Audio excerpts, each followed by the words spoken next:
Okay, I'd like to call to order the meeting of the Community Unit School District 300 School Board. Mr. Fiorentino, would you please call the roll? Stevens. Here. Scarpino. Here. Miller. McNicholas. Kopaz. Here. Garcia. Present. Fiorentino. Here. Mr. Opals, would you please lead us in the Pledge of Allegiance?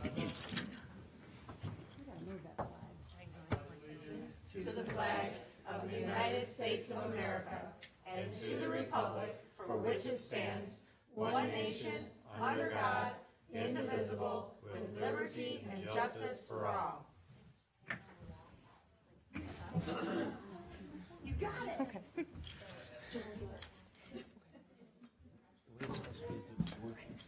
Logo would be flanking it. If you look at the state, that's what Chris? Hi. Because Mr. Hyde wanted you to have some information. Hi. I hope he's not throwing you under the bus. No way.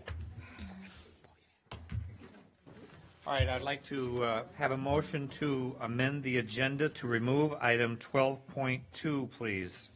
So moved. Second. Mr. Fiorentino? Fiorentino, aye. Garcia. Aye. Kopaz. Aye. Scarpino. Aye. And Stevens. Aye. 5-0 passes. All right, it's my intent to move right along so that we can all go home and build our ark. The funnel cloud that was cited has dissipated, so there's no worry about that. But nevertheless, we're going to move right along. Plus, this is everything that was on this list should have been discussed previously. So we will move to Kara. Okay, so do we have our board presentation? Thank you. Will you turn your mic on? I think I am on. There you Am I not go. on? Okay. All right. Good evening, board. Tonight I'm going to present about the Illinois Accelerated Placement Act.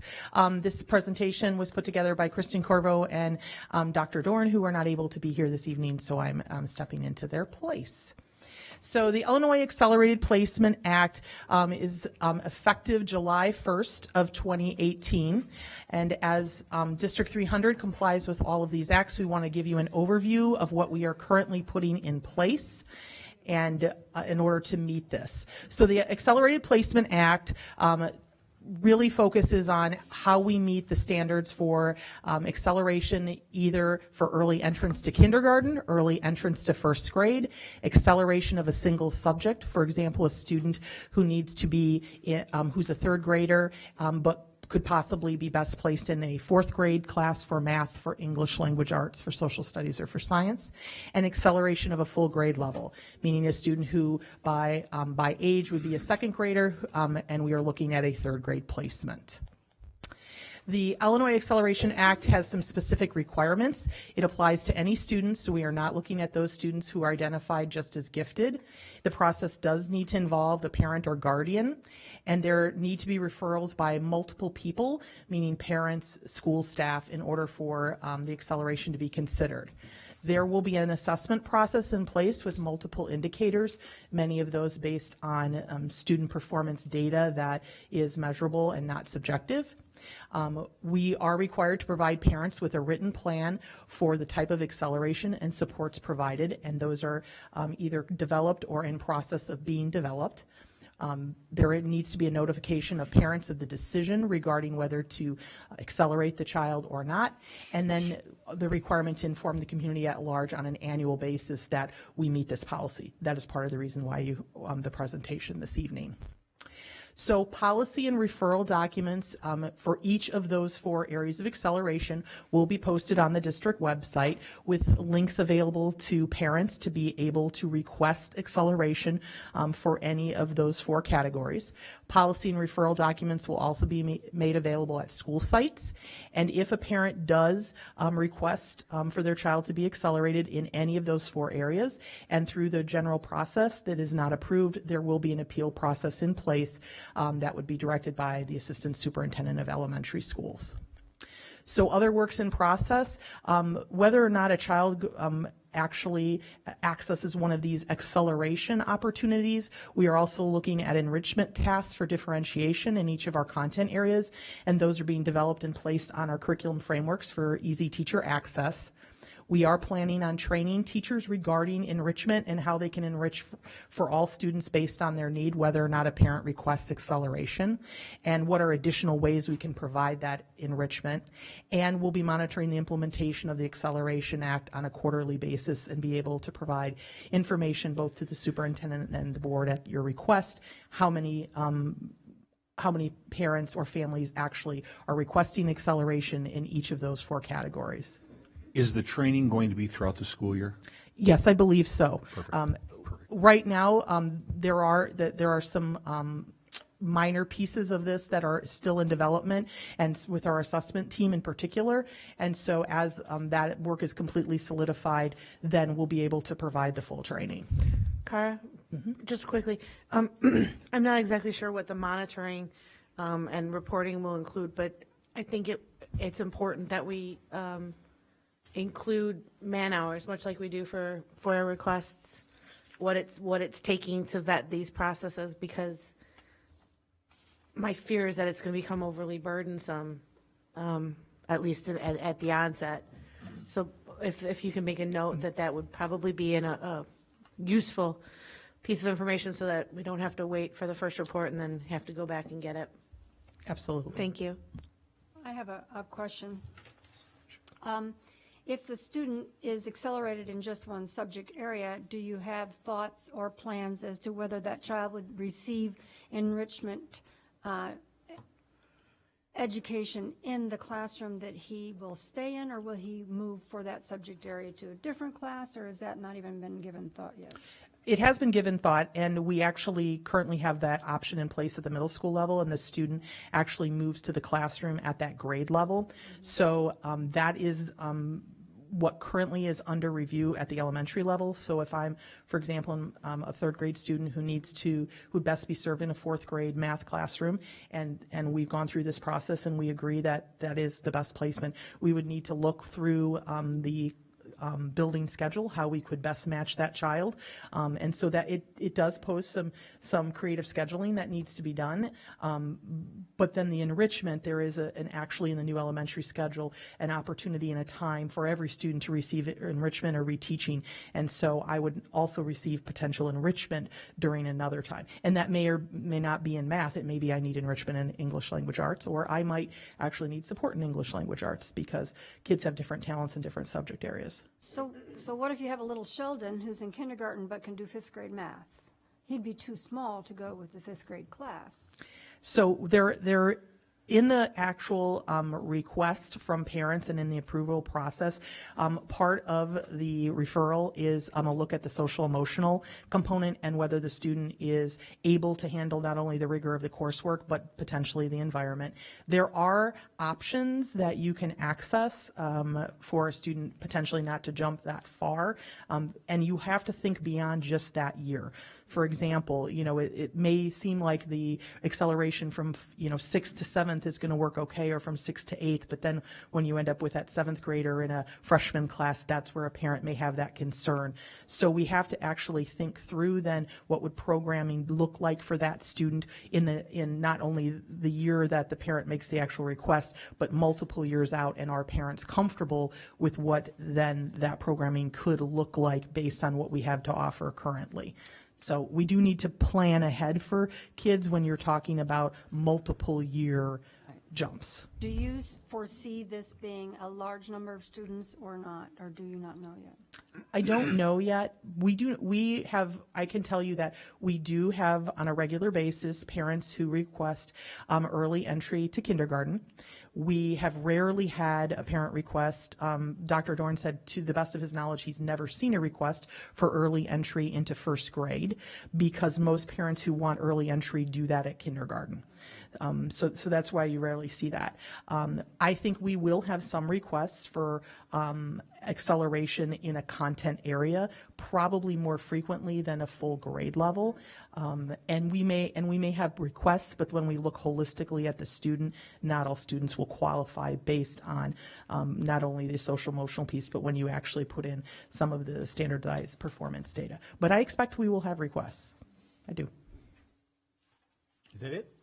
That is it. Thank you very much. Appreciate it. I'm told there's no legislative update. We have no public participation.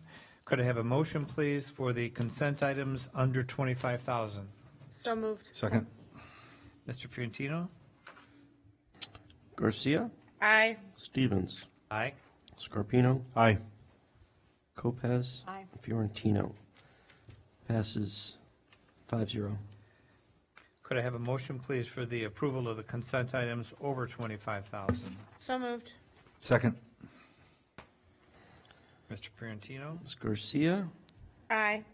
Scarpino, Aye. Fiorentino, aye. Lopez, and Stevens. Aye. 5-0 passes.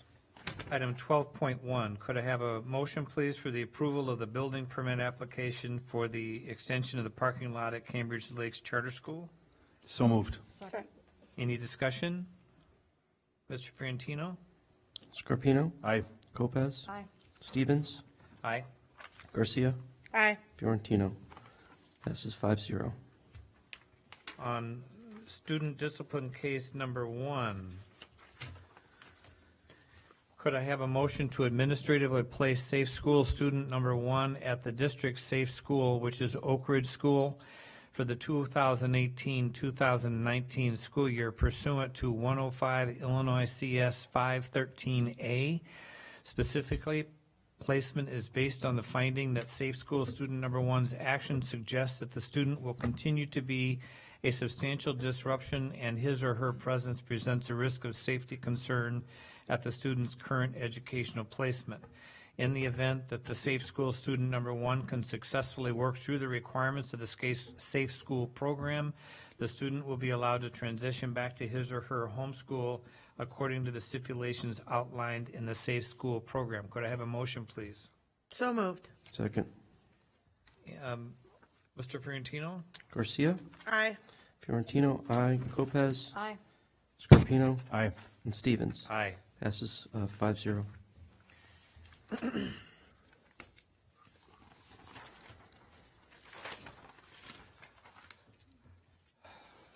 Dr. Scarpino, would you like to give a rundown of the Finance Committee? Both the Finance Committee and the Construction and Facilities Oversight Committee meeting minutes have been placed on your, right before you. Everything that we talked about yesterday is in the minutes. I feel very comfortable with how things were presented, and if you have any questions, feel free to ask. And you're speaking for construction also? Yes, yes. Any questions or comments? Are there any board discussion items? I have one item if possible. You're not board discussion. Just hang on one second. Please. Tonight, during the consent agenda, the board approved the HR report that included some of our new administrators whom are here tonight that I would like to introduce to you if Please. possible. So Could we have the lights back on? Very nice mood lighting, but No clap. So first, I would like to introduce Tom Impressive. Rusnak, who is our new principal at Westfield Community School. Part of our tradition is you must go down the line, and we'd like to congratulate you. Congratulations, welcome aboard. Welcome. Welcome to the Westfield community. It's a great school. Good luck. And second tonight, I would like to introduce Dr. Elizabeth Freeman, who will be our new Director of Professional Development.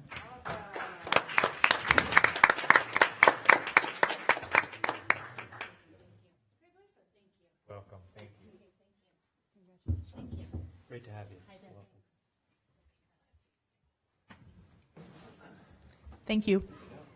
I would, if I could, I would just like to point out for the public record because they're not here tonight, that are, one of the consent items was approving funding for lacrosse. So it is a done deal. We are now officially a lacrosse district. I wish that one lady who's always here was here, because I think she'd be so happy, but maybe her boat wouldn't start. So congratulations to District 300 Lacrosse. They worked really hard to get here, so. I would also like to congratulate Darian Golding from Hampshire High School. That was at the Jimmy Awards, and he did not win, but he was one of the finalists, close. which was awesome. So congratulations, Amazing young man. Darian. Any other comments? I would ask that it be noted that this meeting was 16 minutes long, and I would move to adjourn. So moved. Thank you. So now we know that it's either Mr. Hyde or Mrs. Miller that causes the problem here. That's what it is.